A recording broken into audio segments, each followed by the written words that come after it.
Hi, I'm Carri Goldring with the Divorce Lending Association, and I'm a certified divorce lending professional, or CDLP. And this is part of our divorce literacy series. And today I'm here with Alisa Peskin-Shepherd. Alisa, will you introduce yourself and tell us a little bit about what you do? Definitely. Hi, Carri. First of all, thanks for opening up this opportunity for me. My pleasure. I am a family law attorney who takes a mediative approach to all of my family law cases. And what that means is that I look at court as a last resort and provide options to my clients in terms of how they want to go through a divorce. I've been in the practice of family law for more than 30 years.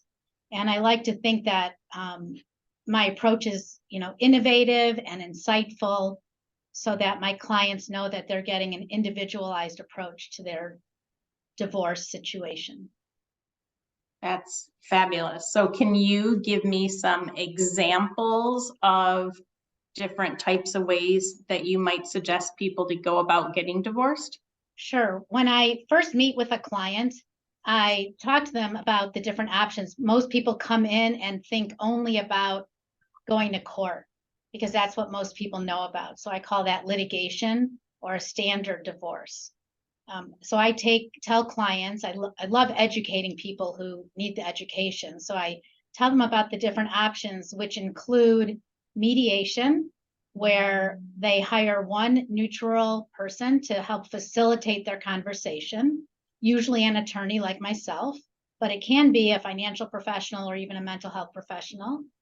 And then the collaborative divorce process, which involves a team approach to divorce, where each party is represented by a specially trained collaborative attorney, and also on their team to help them through the process is a mental health professional and a financial neutral.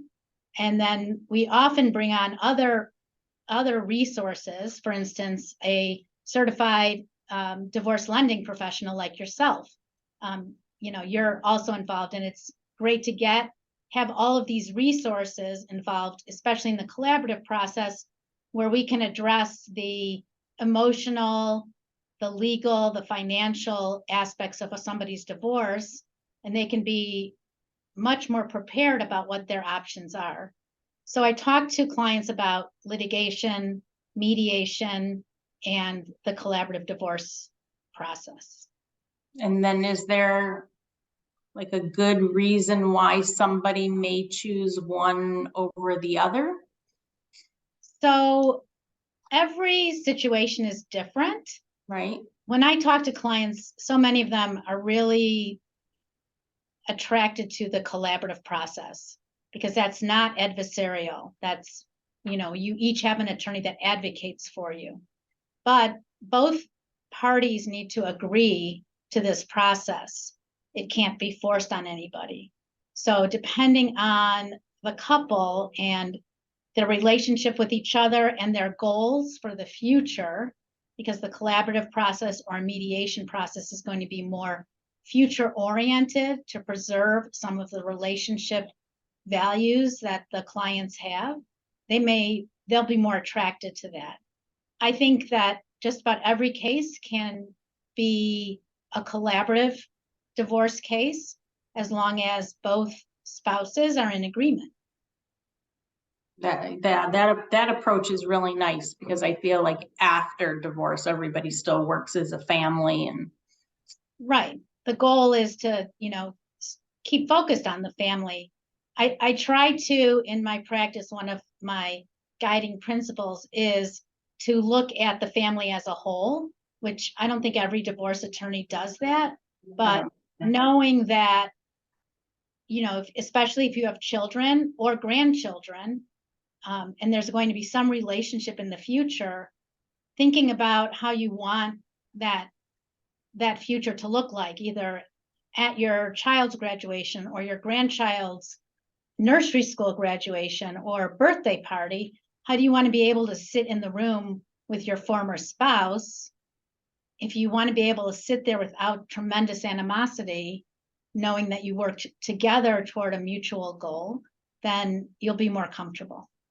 Right. Yeah. And then it makes it easier on everybody else around you, right? And then you can go and enjoy yourself and not be nervous. So if someone was thinking about getting divorced, but they haven't done anything yet, what is typically someone's first step? Would they interview a mediator and a collaborative attorney and a regular attorney, or could they would go to you and you would discuss everything? Right. Would be on the internet searching everything under the sun?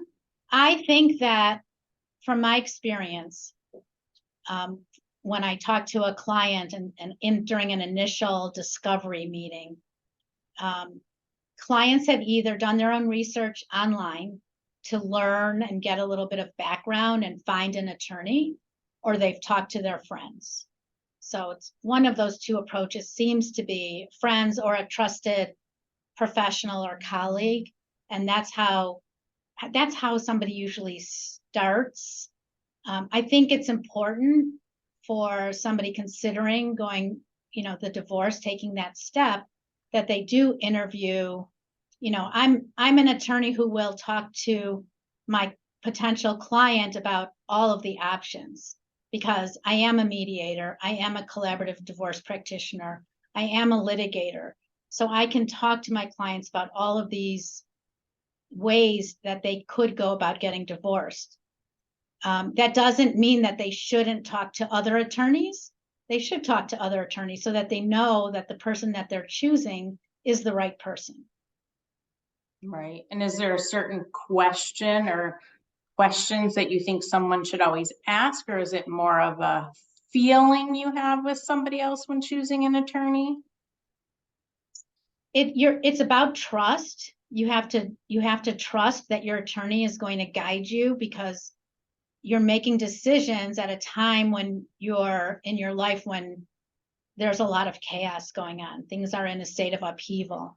So I think that being able to establish a good rapport with your attorney that you're talking to, and knowing that, you'll get a feeling whether this person is going to represent you based on the values they share. So I'm going to share with my potential client the values that are important to me through what we talk about.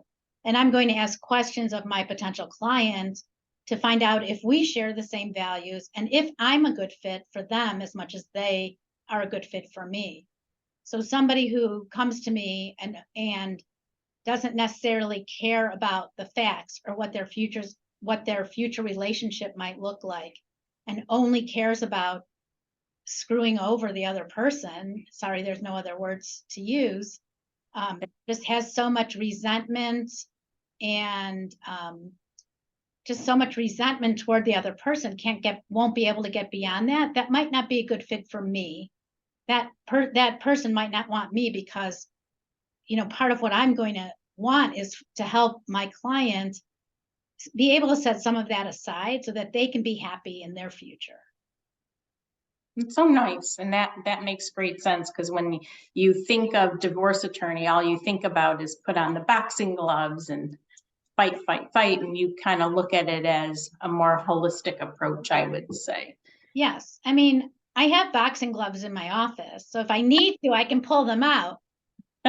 One of the, I would say the fallacies, like people unsuspectingly think, oh, Alisa, she's that collaborative attorney. She doesn't know how to, hit a punching bag. But if you want to be my punching bag, then I'll pull out. And you can do it. So no one's backing you in a corner. No, if I have to, I'll do that. But I don't think anybody benefits from that approach. The family certainly doesn't. Right. Believe me, it's a lot of stress on attorneys. It's a lot more stress for a family law attorney to go to battle every day than to be able to know that they're working with a client who appreciates them, colleagues who appreciate them, who they can have a disagreement but still find a resolution with. Sorry. That's okay. It's much less stressful. to practice family law this way. That's awesome. Well, thank you for spending time with me and explaining. That was so helpful. You're welcome. Yes, I appreciate it. Any final words that you have?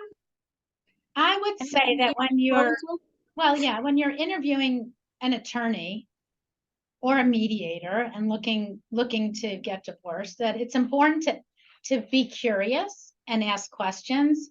And for the person you're interviewing, like if you're coming to me, that make sure that the person that you're talking to, the attorney you're interviewing, is also curious about you and your situation.